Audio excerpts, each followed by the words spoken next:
Salut, bienvenue dans cette nouvelle émission un peu spéciale et aujourd'hui, vous l'aurez compris, on va parler de la coopération internationale.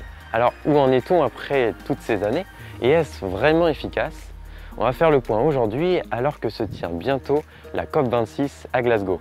Allez, entrez, c'est ouvert.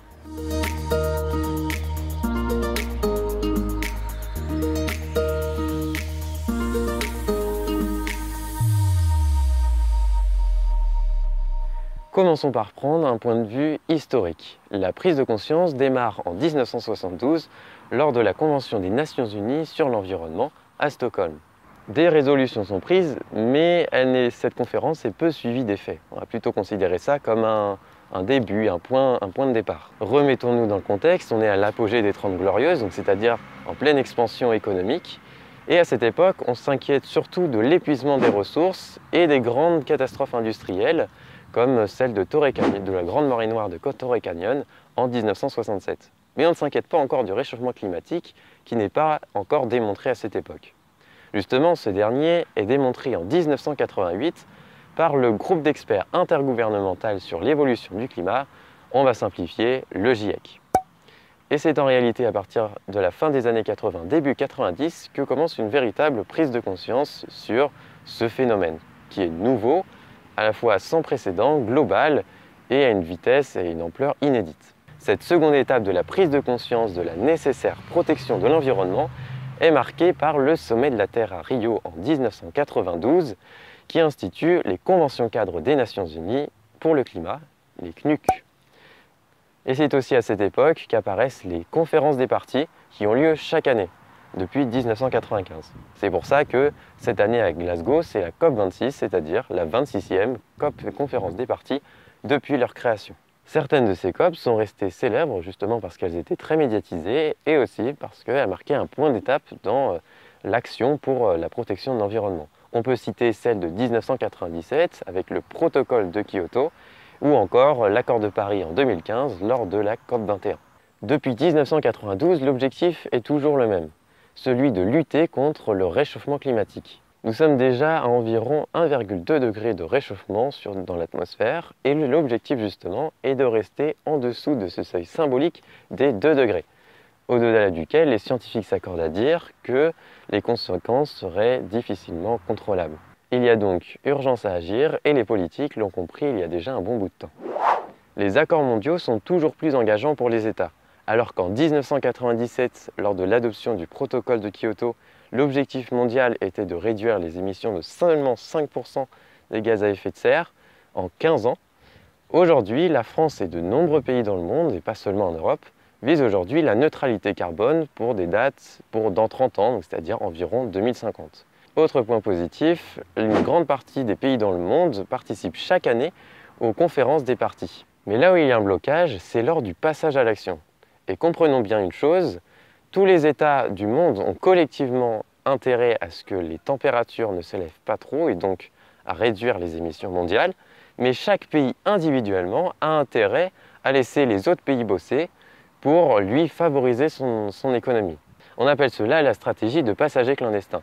Mais si tout le monde adopte cette logique, alors les émissions mondiales de CO2 ne vont pas diminuer. Certains pays comme la Chine continuent à favoriser toujours leur économie au détriment des conséquences que cela peut avoir sur l'environnement. Mais c'est la même chose aussi dans la logique des entreprises, où le but est de prendre des parts de marché, donc à chercher la croissance continuellement, sans limite. Et même pour des pays européens, occidentaux, la doctrine générale reste la croissance pour plus de PIB, plus de richesse dans le pays, mais malheureusement au détriment, à l'inverse, de l'environnement. La société actuelle est imprégnée d'un gain sur le court terme lorsque l'environnement nécessite d'être protégé sur le long terme. On peut expliquer de différentes manières cette difficulté à passer à l'action. Déjà, les accords internationaux reposent sur la volonté politique des pays, ce qui peut se solder par un échec comme on vient de le voir. Ça a été justement le cas du protocole de Kyoto en 1997, puisque les États-Unis ont refusé de signer l'accord alors qu'ils étaient le premier pays émetteur de CO2, et le Canada a jeté l'éponge en 2011, c'est-à-dire qu'il s'est retiré de l'accord. Et ça a été un peu la même chose avec les accords de Paris en 2015, parce qu'il n'y a pas de sanctions prévues en cas où les pays ne respectent pas leurs engagements climatiques. Il n'y a pas de sanctions qui pourraient les forcer à respecter ce qu'ils ont dit. Enfin, l'action climatique de chaque pays est très dépendante du parti politique au pouvoir. En 2020, les États-Unis étaient désignés comme le pays le moins bon élève sur le plan climatique et peinent encore à prendre des mesures dans ce sens. En effet, le pays a eu un climato-sceptique à sa tête pendant 4 ans, entre 2016 et 2020. Donald Trump a gouverné les États-Unis et être climato-sceptique de la première puissance mondiale n'aide pas à aller dans le sens d'une diminution des gaz à effet de serre. Il reste un acteur que j'ai pour l'instant très peu évoqué, mais qui pourtant pourrait bien avoir un rôle croissant et déterminant dans le passage à l'action des gouvernements dans le monde.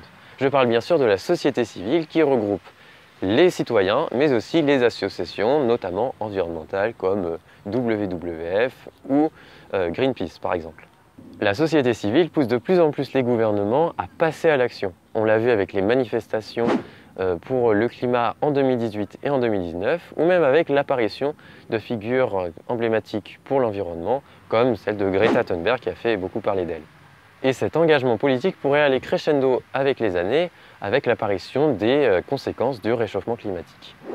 Et justement, les conséquences du changement climatique, on commence à bien les connaître. Multiplication des phénomènes extrêmes comme les canicules, les sécheresses ou les pluies, augmentation du niveau des océans et des mers, ainsi que leur acidification. Bon, on va arrêter de se faire peur, mais le truc c'est que les conséquences de ce changement climatique n'ont pas forcément lieu là où ont été réalisés, où ont été émis les gaz à effet de serre. On se retrouve par exemple avec des gaz à effet de serre émis en Europe, et finalement des conséquences plus fortes dans des pays africains, notamment avec la désertification et les sécheresses. L'accord de Paris a d'ailleurs bien saisi l'enjeu de l'adaptation aux conséquences du changement climatique. Il est prévu que les pays occidentaux lèvent tous les ans 100 milliards d'euros pour aider les pays en développement à cette fin. Ainsi, on peut conclure que la prise de conscience du politique sur ces enjeux environnementaux est un processus lent qui débute par des engagements. Les actes se retrouvent à la fin de ce processus et sont pour le moment pas assez ambitieux ni assez efficaces. La coopération internationale dépend avant tout de la volonté politique de chaque pays, qui font chacun face à de nombreux défis, à de nombreux enjeux, au-delà de l'enjeu environnemental, donc économique, social et géopolitique notamment. Ce qui explique en partie l'inertie des puissances à agir. Mais le changement climatique et ses conséquences sont maintenant et demandent des actions concrètes qui doivent être mises en place dès à présent. La société civile, quant à elle, joue un rôle dont l'importance s'accroît à mesure que la prise de conscience avance. Voilà, il est l'heure de passer aux sources et je vais maintenant vous communiquer ce qui me paraît le plus intéressant pour vous pour creuser ce sujet. Donc j'ai à vous conseiller 3 vidéos principalement. La première, c'est celle d'une chaîne YouTube qui s'appelle DataGull et qui revient sur le protocole de Kyoto et pourquoi finalement ça n'a pas fonctionné. La deuxième vidéo que je vous conseille est plus tournée sur un angle économique et son titre est sans appel, le capitalisme peut-il faire face aux défis environnementaux? Donc, est-ce que notre système économique actuel peut faire face, peut réussir à dépasser ce défi environnemental qui nous préoccupe avec le changement climatique et la limite avec les ressources? Troisième vidéo, alors tout à l'heure je vous ai parlé de stratégie de passagers clandestins qu'on peut rapprocher du dilemme du prisonnier et comprendre un peu les intérêts collectifs et intérêts individuels et comprendre aussi pourquoi les pays font certains choix qui ne sont pas forcément dans le sens d'une protection de l'environnement. Ça y est, c'est déjà la fin de ce second numéro de C'est ouvert. On se retrouvera en décembre pour parler d'agriculture biologique. On va essayer d'éclaircir un peu tout ce monde de labels, de réglementation, de pesticides, etc. On reverra ça. D'ici là, je vous souhaite une bonne fin de journée et à bientôt.